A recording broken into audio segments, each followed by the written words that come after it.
Сайн байцгаана уу? Намайг Батбат Огтой Алтан цэцэг гэдэг. Би Чамар хоолой мэдслийн эмч мэргэжилтэй SM эвлэгтээ 2022 оноос хойш ажиллаж байна. Намайг Асгай Билийн Жанара гэдэг. Би толгой үзэж Чамар хоолой мэдсэлтэй эмчээр 15 дахь жилдээ ажиллаж байна. Манай SM эвлэгийн анх 2013 онд гоо сайхан болон нөхөн сэрэг чиглэлээр байгуулагдаж байсан бол одоо 6 чиглэлээр тусламж үйлчилгээ үзүүлж байна.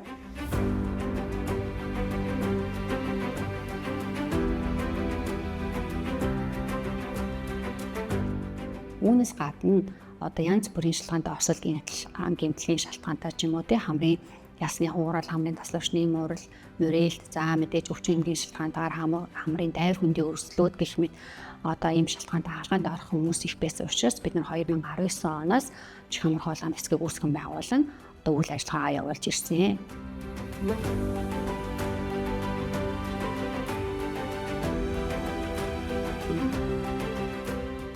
Чамар хоолойн тусламж үйлчилгээ нь хэвтүүлэн эмчлэх, өдрийн мэс засал болон амжилтын тусламж үйлчилгээ үзүүлдэг. Амлалтаараа үйлчлүүлж байгаа хүмүүсийн маань их завьр нь болохоор хамар битүүрх гэсэн завьртай байгаа. Толгой өвдөх, хамар битүүрх гэсэн завьртаар хүмүүс үзүүлж байна. Хамрын битүүрх гэдэг нь хамрын дотор хөндийг нарийсаж агаар авах болон гарахад сад болохыг хэлдэг. Хамар битүүрх маш олон шалтгаан байгаа. Ерөнхийд нь 3 гол шалтгаан байдаг. Нэгдүгээрт нь харшлын гаралтай, хоёрдугаарт нь халдварын гаралтай, гуравдугаарт нь бүтцийн гаралтай гэдэг. Манай Монгол улсад бүтцийн гаралтай хамрын битүүрх маш их бүх тохиолддог. Энэ хамар битүүрхийн маань яаралтай хэмжээгээр яаралтай хугацаагаар одоо төргөн хугацаагаар тэр хүний хагалгаанд орох заалт болдгоо учраас тухайн минь хамраа онгоолгоод таахгүй одоо тухайн өвчнөө аргашуулад байдаг. Мөн хамар битүүрснээс шалтгаалаад бусад хүндрэлтүүд үүсдэг.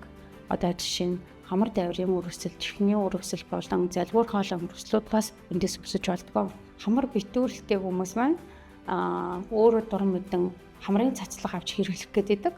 Хэрвээ тэр хамрын цацлагт одоо судас агшаах бэлтгэл хэмжээр орсон байх юм бол одоо хүний зүрх дээлсээ за эсрэгээр буцаад хамар битүүрэх шалтгаанууд болдог гэсэн. Хамрын битүүрэлтэй хүмүүс маань дон мэдэн эмчилгээ хийхгүй Чамар хоолой нарийн мэрэгжлийн хэвтүүд зөвлөгөө аваад өөртөө тохирсон эмчилгээг хийх ёстой байдаг. Эрт илрүүлэх тусмаа заавал нисэл хийхгүйгээр одоо эмийн эмчилгээ хийгээд хамрын битүүрлээ ялгах боломжтой байдаг шүү.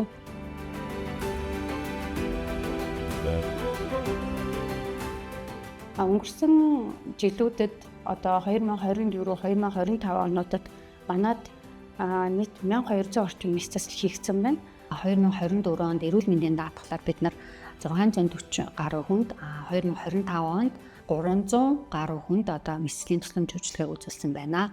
Мэс заслын байдлаас дүгнэхэд 95% орчим нь хамрын битүүрэлт эмгэгүүд, хамар дайвар хөндийн өрөвслүүд, хамрын таславчийн мөрөлд, самалдгийн томрол, хамрын ясны хурлууд эзэлж байна. Манай эмнэлгийн хувьд хамрын самалдгийн томрлын үед өндөр давтамжит радио долгион буюу монголчуудын хэлцээ аншснаар хамрын самалдгийн RF эмчилгээг нэвтрүүлсэн онцлогтой байгаа.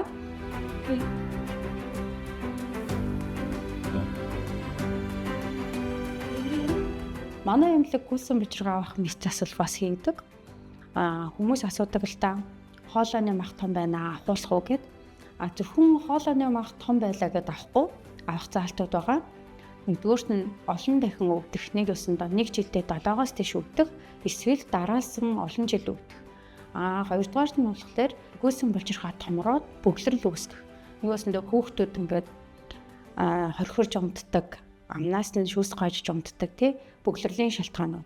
Гуравдугаарт нь болохоор буглах, хүндрэх, нэг өсөндөө гүйсэн булчирхай нэгтэлтэй эдээд өргөслөөр өвдөд авцэс гэж бид нар ярьдаг. Буглаа болоод хүндрэх эсвэл хавдрын сэжигтэй байх үед гүйсэн булчирхай авах мэс заслыг бид нар хийдэг. Гүйсэн булчирхай авах мэс заслыг орчин үеийн төлөх аргаар манай эмнэлгүүд хийж байгаа.